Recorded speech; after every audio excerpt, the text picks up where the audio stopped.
ہر نئی جنگ کے بعد سوشل میڈیا پہ صرف ایک ہی دعویٰ سامنے آتا ہے کہ قیامت قریب آ چکی ہے۔ لیکن قیامت کو لے کے کیا قرآن پاک اور احادیث مبارکہ نے کسی خاص جنگ کا نام لیا ہے یا پھر صرف نشانیاں ہی بتائی ہیں؟ کیا ہر بڑی جنگ لازمی طور پہ ملحمۃ الکبریٰ ہی بن جاتی ہے؟ آگے آنے والے 8 منٹس میں آپ کو بتاؤں گا کیسے قرآن اور حدیث کی روشنی میں جو بھی بڑی جنگیں ہو رہی ہیں، کیا یہ قیامت کی نشانیاں ہیں یا محض عام جنگیں ہیں۔ صحیح مسلم حدیث نمبر 2901 میں 10 بڑی نشانیاں بیان کی گئی ہیں قیامت کے آنے سے پہلے، جن میں سے کچھ میں آپ کے سامنے رکھوں گا۔ دخان یعنی بہت بڑے دھوئیں کا اٹھنا، اس کے علاوہ مسیح دجال کو اسلام واضح طور پہ ایک شخص اور بہت بڑے فتنے کے نام سے جانتا ہے۔ دابت الارض یعنی زمین سے ایک عجیب و غریب جانور کا نکلنا، سورج کا مغرب سے طلوع ہونا، حضرت عیسیٰ ابن مریم کا نزول، یاجوج و ماجوج، مشرق مغرب اور جزیرہ نما عرب میں 3 بڑے حصف سے مراد ہے زمین کا دنسنا، اور یمن سے نکلنے والی آگ جو لوگوں کو بہت بڑے اجتماع کی طرف لے جائے گی۔ دیکھیں، ان نشانیوں میں جو میں نے آپ کے سامنے اصطلاحات بیان کی ہیں، ان میں سے 2 اصطلاحات شاید آپ کو واضح طور پہ سمجھ نہ آئی ہوں۔ ان میں سب سے پہلی اصطلاح ہے دعوت الارض کی۔ سورہ نمل کی آیت مبارکہ 82 دعوت الارض کے بارے میں کہتی ہے، ہم زمین سے ایک ایسی مخلوق نکالیں گے جو ان سے بات کرے گی۔ دیکھیں، یہاں پہ قرآن پاک اس بارے میں خاموش ہے کہ اس جانور کی خصوصیات کیا ہوں گی، لہٰذا اس کے بارے میں کوئی بھی نالج اکٹھی کرنا صرف اور صرف قیاس ہی ہے۔ سورہ کہف میں آیت مبارکہ نمبر 94 یاجوج ماجوج کو مفسدون فی الارض کہتی ہے، یعنی یہ ایسی قوم ہے جو کہ زمین میں فتنہ و فساد برپا کر دے گی۔ یہاں پہ یہ بات سمجھنا بہت ضروری ہے کہ ہر دھواں دخان نہیں ہے، کوئی بھی زلزلہ خسف نہیں ہے، اور کوئی بھی بڑی فوج یاجوج ماجوج نہیں بن سکتی۔ دیکھیں، یہاں پہ کچھ دعووں کا سمجھنا انتہائی امپورٹنٹ ہے۔ غزہ، اسرائیل یا امریکہ کی کوئی بھی جنگ کے بارے میں قرآن میں کوئی پیشن گوئی موجود نہیں ہے، ان کو نام لے کے قرآن کہیں پہ بھی بیان نہیں کرتا۔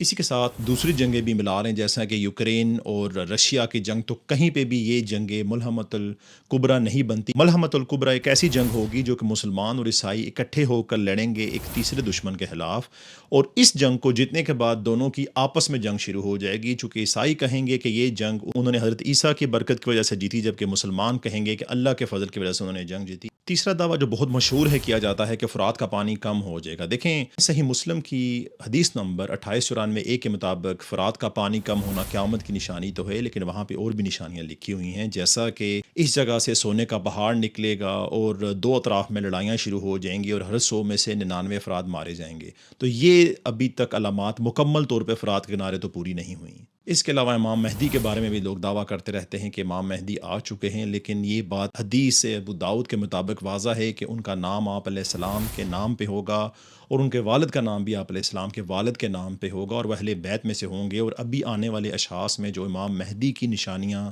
بڑی بڑی نشانیاں احادیث کی کتب میں موجود ہیں، ان میں سے کوئی بھی پوری نہیں ہو سکی۔ ایک اور بڑا دعویٰ کہ فلاں لیڈر یا پھر ملک ایک دجالی نظام ہے۔ دیکھیں، اسلام دجال کے بارے میں شور ہے کہ وہ ایک شخص ہوگا، اور اس کی آمد جو ہے وہ حضرت عیسیٰ کے نزول کے ساتھ بھی جڑی ہوئی ہے۔ اسی لیے کسی بھی سسٹم کو دجالی سسٹم کہنا عقلی طور پہ تو درست ہو سکتا ہے، لیکن عملی طور پہ یہ پاسبل نہیں ہے، چونکہ تمام دوسری نشانیاں، حضرت عیسیٰ کے نزول، امام مہدی علیہ السلام کی آمد، یہ تمام چیزیں جب تک پوری نہیں ہوں گی تو دجال کے آمد کے بارے میں کوئی بات قطعی طور پہ کہنا بالکل قیاس ہے۔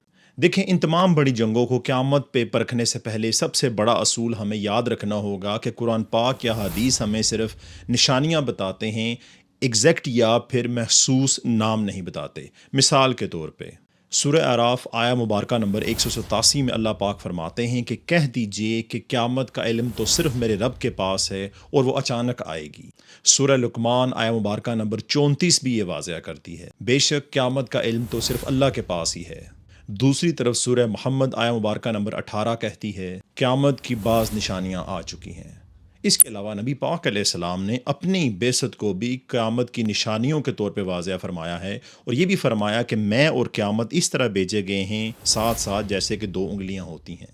دیکھیں، اصول واضح ہے، قیامت کی نشانیاں اور علامات تو حقیقت ہیں، لیکن ان سے کوئی تاریخ وضع نہیں کی جا سکتی، یعنی سال، مہینہ اور دن مقرر کرنا بے دلیل ہے۔ دوسری حقیقت، بڑی یا چھوٹی جنگیں صرف عمومی نشانیاں ہیں، شناخت نہیں۔ مثال کے طور پہ صحیح مسلم میں آیا ہے کہ قیامت سے پہلے علم کم ہوگا، ہر طرف فتنہ اور فساد ہوگا۔ صحیح بخاری میں بھی بڑی لڑائیوں، چھوٹی لڑائیوں، مدعیان نبوت، علم کے اٹھنے، زلزلوں، فتنوں اور قتل کی کثرت کا ذکر قیامت کی نشانیوں میں سے ایک ہے۔ لیکن یہ عمومی علامات ہیں، ہر جنگ کو قیامت سے نہیں جوڑا جا سکتا۔ جیسا کہ ابتدائی اسلامی ادوار میں بھی بہت زیادہ جنگیں ہوئیں، اس کے بعد صلیبی جنگیں ہوئیں، عثمانی دور میں بہت زیادہ جنگیں ہوئیں، منگولوں نے بہت زیادہ جنگیں لڑیں، 2 عالمی جنگیں ہوئیں۔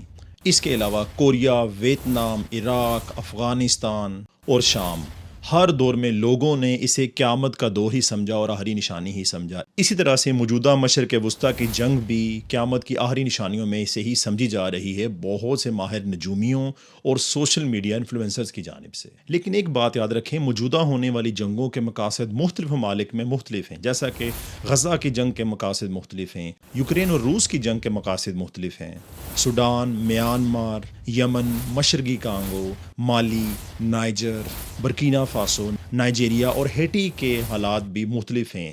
کسی بھی جنگ کا ایک دوسرے کے ساتھ کوئی کنیکشن واضح طور پہ سمجھ نہیں آتا۔ کہیں بین الاقوامی جنگیں ہیں، کہیں خانہ جنگی ہے، کہیں کوئی پولیٹیکل ریزنز ہیں، کہیں کسی عامر کی وجہ سے جنگیں جاری ہیں، اور کہیں صرف اور صرف گروہی تشدد۔ یہاں پہ کوئی بھی جنگ واضح طور پر دین سے ریلیٹڈ جنگ نہیں کہی جا سکتی۔